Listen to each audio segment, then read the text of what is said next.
BNP শুরু থেকেই গণভোটের ব্যাপারে দ্বিমত পোষণ করছে, কিন্তু শেষ পর্যন্ত তারা এই গণভোটে রাজি হয়েছে।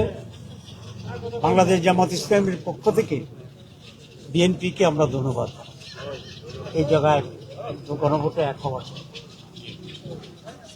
এখন গণভোট কখন হবে এই নিয়ে আবার কিছুটা আমাদের ভিতরে ডিফারেন্স আছে।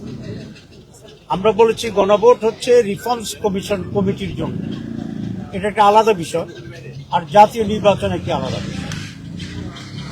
2 নম্বর হচ্ছে গণভোটে এমন কিছু দিক আছে যেগুলা যদি হা না ভোটে হা হয় তাহলে তার ভিত্তিতে নির্বাচনের ক্যারেক্টারে কিছু পরিবর্তন হবে।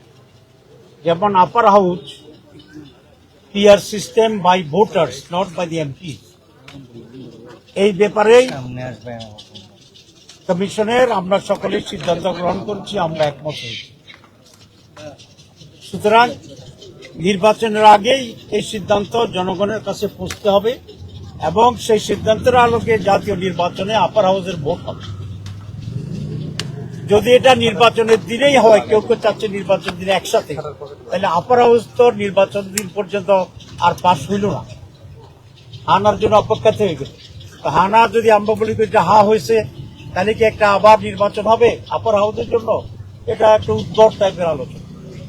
কেউ কেউ বলছেন যে লোয়ার হাউসে যে ভোট পাবো আমরা, যদি হানাতে জয় হয়, সেই প্রপোর্শনে আমরা আপার হাউসকে অ্যাকসেপ্ট করে নেব এবং সেভাবে ডিস্ট্রিবিউশন হবে। এখানে বিষয়টা হবে সন্তান জন্মের আগেই কাপড় চোপড় কিনে ফেলার মতো অবস্থা, কারণ যেদিন ভোট হবে সেদিন পর্যন্ত তো আপার হাউস নাই, কিন্তু আপনি আপার হাউসের ভোট দিচ্ছেন, তো সেজন্য নাই যেটা সেটার উপরে ভোট হয় কি করে? দ্যাট পার্সপেক্টিভ যদি ইফেক্ট দিতে বলেন তাহলে সাংবিধানিকভাবে এখানে জটিলতা হইতে পারে, কারণ যেটা অস্তিত্ব নাই সেটার উপরে আগে ভোট, যেটা আমরা বলি গাড়ির আগে ঘোড়া জুড়ে দেওয়ার মতো অবস্থা, ঘোড়ার আগে গাড়ি জুড়ে দেওয়ার অবস্থা। সেই জন্য 1, 2 সমস্যা হবে। একই দিন যদি হয় তাহলে বিএনপির লোকেরা মরিয়া হয়ে চাইবে ধানের শীষের ভোট বাড়ানোর জন্য, আমাদের জামাত ইসলামীর লোক বা অন্য দলের লোকেরা তার স্ব মার্কা জামাতের পাল্লা মার্কায় ভোট দেওয়ার জন্য জানছেন। ঐকমত্য কমিশনের ব্যালট আছে কি না এটা দলীয় লোকদের আর মাথায় থাকবে না, কারণ যে কোনোভাবে জিতে হারার কষ্ট আছে। আমরা তো ভোট করছি, ইলেকশনের দিন ক্যান্ডিডেটেরও মাথা ঠিক থাকে না, সমর্থক ভোটারদেরও মাথা ঠিক থাকে। সেই জন্য যেটা হবে যে আইদার ভোট ধানের শীষ পাবে, নয় জামাত পাবে বা অন্য দল যারা তারা পাবে, ঐকমত্য কমিশনের ব্যালট সাথে লইয়া আমাদের বামুনিরা বাড়ি চলে যাবে। হানা ভোটে একেবারেই অপ্রতুল হবে, কারণ সেদিন এটা কোনো গুরুত্বই থাকবে না। আপনি এটা জিত হা হোক না জিতুক, এটা যারা ভোটার আসবে, প্রার্থী আসবে, কর্মীরা আসবে, এদের এটা কোনো দিন কনসার্ন নেই।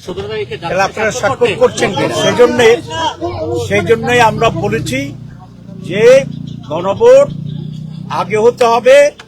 নভেম্বরে আমরা সাজেস্ট করেছি, 2টা গণভোটের নজির আছে, 17 দিন হয়েছে, 21 দিন হয়েছে। নভেম্বরে গণভোট হলে জাতীয় নির্বাচন শুরু করেছে, এটা আমরা চাই, এবং 2.5 মাস তখন সময় থাকবে, দুটো একসাথে প্রস্তুতি চলবে, ইজ পসিবল। সুতরাং এটা আমাদের দাবি। জীবনের সাথে চলে